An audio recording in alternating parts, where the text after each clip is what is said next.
কলকাতা বিশ্ববিদ্যালয়ের ইতিহাসে বৃহস্পতিবার ছিল এক বিশেষ দিন। একদিকে তৃণমূল ছাত্র পরিষদের প্রতিষ্ঠা দিবসের কর্মসূচি, অন্যদিকে আবার স্নাতক স্তরের পরীক্ষা। রাজনীতি আর শিক্ষার এই টানাপোড়েনের মধ্যে অবশেষে জয় পেল বিশ্ববিদ্যালয়ের স্বাধিকার। প্রায় 30,000 পরীক্ষার্থীর মধ্যে 96% ছাত্রছাত্রী পরীক্ষায় অংশ নিলেন। টিএমসিপির চাপ থাকা সত্ত্বেও পরীক্ষা পিছিয়ে দেওয়া হয়নি। আর সেখানেই স্পষ্ট হলো এক বড় বার্তা, রাজনীতির চেয়ে শিক্ষার মর্যাদা অনেক বড়।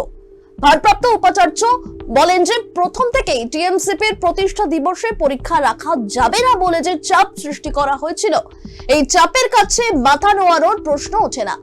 উচ্চশিক্ষা দপ্তর এবং শাসক দলের সঙ্গে সংঘাতের আবহে নির্বিঘ্নে পরীক্ষা সম্পন্ন করার ত্রুটি রাখেনি কলকাতা বিশ্ববিদ্যালয়।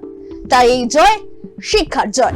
নাম না নিয়ে রাজ্যের শীর্ষ নেতৃত্বকে আক্রমণ শানালেন ভারপ্রাপ্ত উপাচার্য।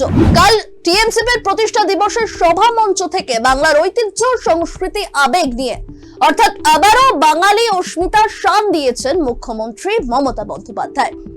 কিন্তু একবার তার মুখ থেকে শোনা যায়নি কলকাতা বিশ্ববিদ্যালয় পরীক্ষা বাতিলের কথা। সেই নিয়ে ক্ষোভ উগরে দিলেন ভারপ্রাপ্ত উপাচার্য। তার বক্তব্য যে নেত্রী সভা মঞ্চ থেকে স্বাধীনতা সংগ্রামীদের কথা বলেছেন, ইতিহাস টেনেছেন, আবেগও জানিয়েছেন। কিন্তু সেই আবেগকে যদি শিক্ষার্থীদের চরিত্র গঠনের বার্তা হিসেবে ব্যবহার করা যেত, তবে সেটাই হতো সবচেয়ে ইতিবাচক দিক।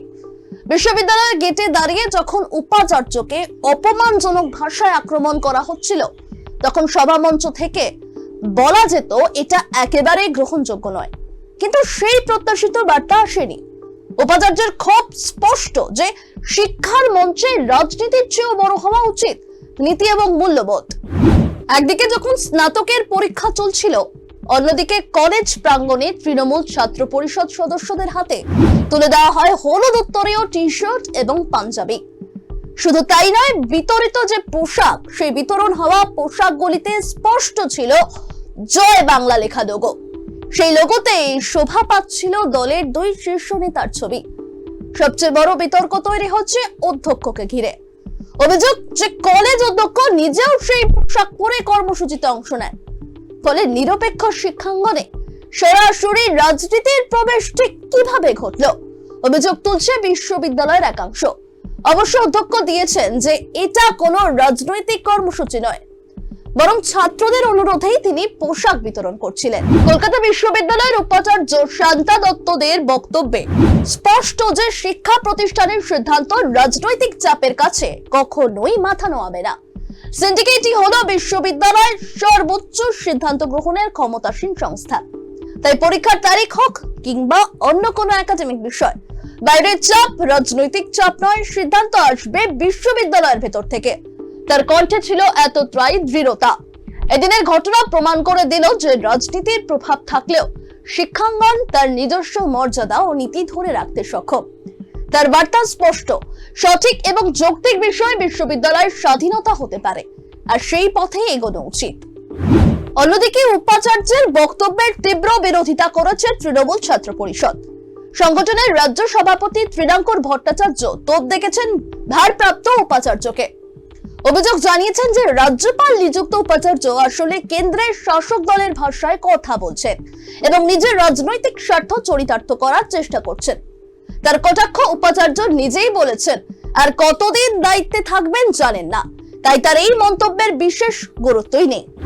অতএব রাজনীতি এবং শিক্ষার এই যে সংঘাত, এই সংঘাতের মাঝেই অবশেষে জয় পেয়েছে বিশ্ববিদ্যালয়ের স্বাধিকার।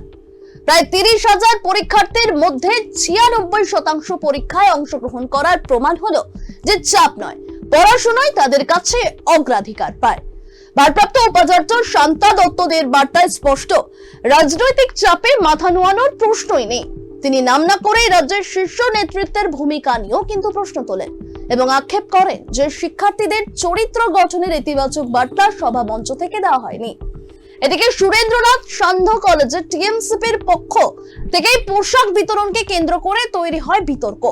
অধ্যক্ষের গায়ে রাজনৈতিক প্রতীকযুক্ত পোশাক দেখে প্রশ্ন ওঠে, পরীক্ষার দিন শিক্ষাঙ্গনের নিরপেক্ষ ভাবমূর্তি কি তবে রাজনৈতিক রঙে স্নান হলো? অন্যদিকে টিএমসিপির তরফে উপাচার্যের বক্তব্যকে তীব্রভাবে সমালোচনা করা হয়েছে। সব মিলিয়ে এদিনের বার্তা স্পষ্ট, রাজনীতির ঝড় থাকলেও শিক্ষাঙ্গনে স্বাধিকারই সবচেয়ে বড় কথা। চাপের কাছে মাথা নোয়ানো নয়, বরং নীতি এবং সিদ্ধান্তে অটল থাকার শিক্ষা দিয়েছে কলকাতা বিশ্ববিদ্যালয়।